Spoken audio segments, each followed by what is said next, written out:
Kaya mga boss, at good morning. Update naman natin itong block 8 and then yung block 24 and then block 33. Dito tayo sa Limabrosa Phase 3 ng San Antonio sa Totomas sa Batangas. Check natin ito mga boss. Nagtatalis na tayo sa second floor.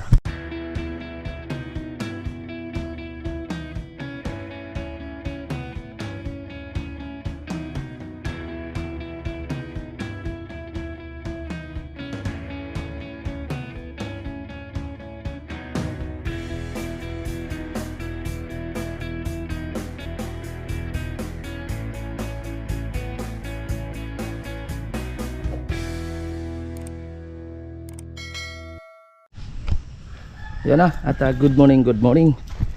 Check natin itong block 8 na tiles na tayo para dito sa ating second floor. Check natin ito. Then sunod dito, wall partition na tayo. Tiles na tayo dito sa ano. Sabi dyan natin doon lang sa Oo. outlet. Lagyan na lang yung nandito yung ano. Alam mo na yun dito. Yung wall partition natin. Yung 1 meter po, ang basya natin. Oo. 1 meter sa. Hindi, dito, yung open yan. 1 meter. Tapos, yung kapal ng ano, Nang. loob yun. Ano yan? 110 yan. 110. Oo. Finish sa loob. Kasi meron tong railings eh. Kaya nga. May railings pa ba yan? Wala ka pala railings yan. Hindi, dito na tayo 110 nga, tama, 110. Dito na tayo mabase ng meter. Tapos start lang dito. Loob, sige. Okay, ano tayo? Tayo dito. Yan. Ganda ng tiles na ko, ano. Pero parang mas maganda to sa lababa. Okay, light. May light sana dito, ano. Okay na rin. Okay na yung ano doon, yung outlet mo. May outlet na rin doon. Ayun. Tapos dito ko na lang, yung para dito, sa division dito, dito na lang. Oo. Takbo ron. Narinig po ba yung isa? Yung tigisa yun? Oo, ito. Tsaka itong bintana. Doon yung takbo, doon na takbo ron. Sige. Pwede na to. Dito. Ay, dito. Pasok pa dito, ano? Oo. Back to back. Ay, ito.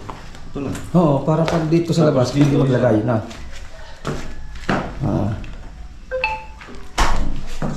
Yan mga boss, yan ang ating kunting pasilip dito sa block 8. Check naman natin yung block 24.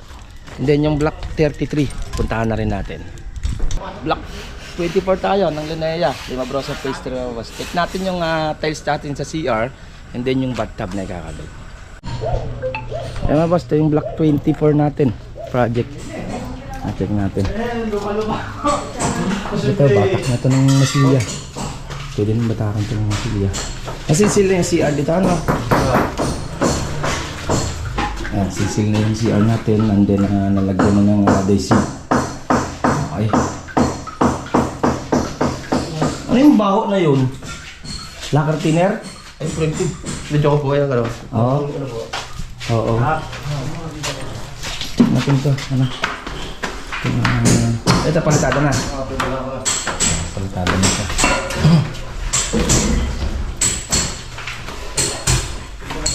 Then ito, CR. Ito yung bathtub natin na ikakabit dito sa CR. Actual na rin naman ito.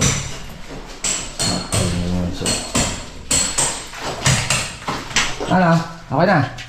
Kasi ito isang kahon naman ang kinunan ko eh. Bakit? Oo nga, ano? Pero isang kahon lang kinunan ko niya. Ilan yan? Isang kahon lang. May light, no? Pinakita ko nga po kay Tio eh. Ilan yan? Apat? Bali, Hindi. 5 yan. Pero Nasaan isa? malo-malo yan eh. Nasaan isa? Ito, nasa roho ko na isa. Yung isa. Yung ano? Di ba nga ano? Pero isang kahon lang Hindi, kinunan okay lang yan. Kaya mo lang madali na mapalitan yan pag ano. Kapag may natira pa ditong kulay, hindi natin palitan yan. Test na dito. And then, test na rin to. Paikot na yung test. Yung niche. Kakabit na rin naman yung niche. Okay, may test na. And then ito, papintura na rin tayo nito. Kung mag-primer na nakaprepare na tayo sa primer. Ayan. Okay, block 24 ng Limabrosa Phase 3. Ayan nga boss, block 33. Ayan. Yung fence project natin. Halos sa gate na lang naman ang kailangan ko dito. Gagawin na lang namin yung gate dito mga boss. Ayan. Tapos na yung ating fence. Ito okay na rin. And then tubular na lang na 1x2. Meron tayo dito tubular na 1x2 sa gitna. Masabi na lang natin sa gate. Okay? And then ito, meron tayong strip light. And then meron tayong mga ilaw para sa mga wall. And then poste. Dito meron din tayo sa canopy. Natin. Tapos na rin naman, nababa na nila yung lupa. Ayun, tambak na naman nakakutin. Ayan. Okay, dito malinis na. Okay na rin. Na-clear na natin yung lupa. Lupa namin, yan ang lupa oh. Na ano na. Tanggal na. Okay, gate na lang. Gagawin namin dito. Okay boss, yan ang ating kunting pasilip dito sa Lemabrosa Phase 3 project natin. Block 8, Block 24, and then Block 33. Update ko kayo sa ibang project natin. Papunta ko ngayon Cavite. Okay, ingat-ingat tayo boss. Bye. Ito pong J. Uragon Vlog, napakaganda po ng channel na ito, no? Tungkol po ito sa construction. Actual construction po ang channel na ito, no? Pag pinanood nyo po ito, panalo po kayo sa channel na ito. Napakaganda po ng mga video niya. Lalo na pong magaganda, no, yung mga iba't ibang design niya. Kakaiba po yung mga iba't ibang design niya sa mga kisame. Subukan nyo pong panoorin J. Uragon Vlog na ito. Matutuwa po kayo pag pinanood nyo po yung mga video niya. Maraming salamat po.